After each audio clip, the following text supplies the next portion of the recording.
processus conseillerais-tu à un jeune Africain à mettre sur pied pour pouvoir se bâtir un bon mindset pour entreprendre? Le mindset, comment tu penses qu'on peut le développer? Le mindset se développe par une chose, principalement la frustration. J'ai envie de dire, la plupart des personnes qui réalisent de grandes choses en général, c'est à cause de beaucoup de frustrations qui sont devenues le moteur ou plutôt leur motivation au quotidien pour pouvoir réaliser des choses importantes afin que cette frustration-là ne se matérialise plus. Je vais prendre un exemple simple.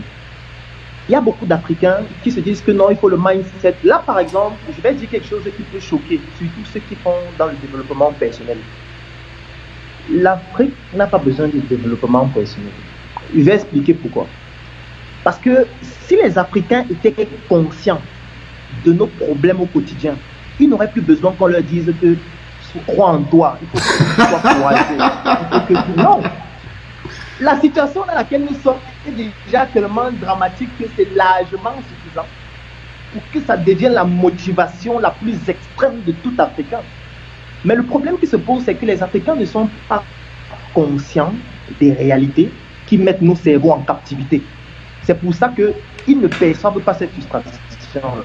Vous allez voir quelqu'un qui travaille, qui a un bon emploi, qui touche, je ne sais pas, peut-être 8 000 euros par mois. Lui, il est tranquille. Il a sa maison, il paye en traite tranquillement, il a sa famille, il envoie ses enfants à l'école, il a sa belle voiture, il est tranquille.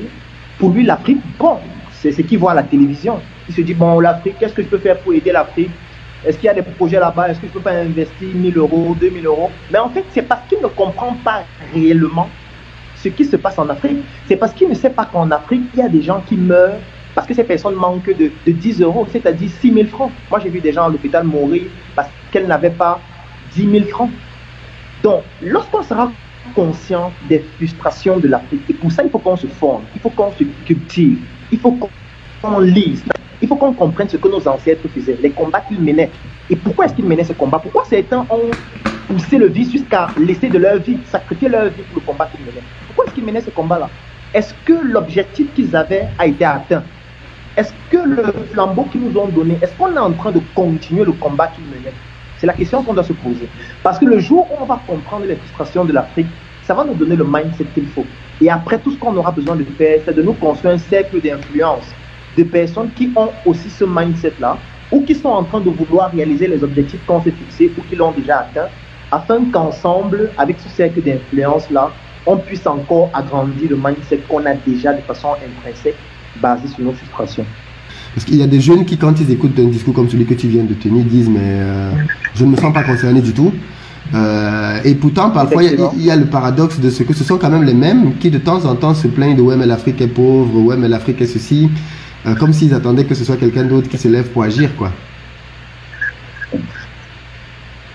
Alors, ce que tu es en train de dire, c'est un constat qui n'est pas seulement en Occident. Même en Afrique, on retrouve ça au quotidien. Ça veut dire des jeunes qui sont cadres dans des grandes entreprises ou dans des multinationales et qui, de facto, ne se sentent plus concernés par les problèmes de l'Afrique. Se disent, voilà, désormais, je suis de la classe moyenne ou de la classe aisée, j'ai la possibilité d'avoir ce que je veux, j'ai la possibilité de pouvoir réaliser un certain nombre de choses sans avoir besoin de demander. Et ils ne se sentent plus concernés par les réalités de l'Afrique. Mais moi, je vais leur expliquer comment ça va les concerner. Et je vais prendre un seul aspect, l'aspect médical. Ça veut dire quoi? Il y a de cela quelques jours, un représentant de l'Ordre national des médecins du Cameroun est passé dans un média de la place au Cameroun et il a donné une statistique qui a effrayé les gens. Ça veut dire qu'il expliquait que dans la ville de Douala, qui est certainement la ville la plus peuplée du Cameroun, il existe 14 lits qui peuvent prendre en charge les patients qui ont des problèmes graves liés au coronavirus 2019. Donc, dans toute la ville de Douala, lorsqu'on compte le nombre de lits dans les structures hospitalières ayant tout le plateau technique nécessaire pour prendre en charge les patients qui ont des complications liées au coronavirus, on nombre 14 lits. Alors, qu'est-ce que ça veut dire? Ça veut dire que celui qui se gargarise d'avoir un grand emploi, d'être aisé, de ne plus être concerné par les problèmes de l'Afrique, le jour où il aura un problème de santé, il risque d'être le 15e patient.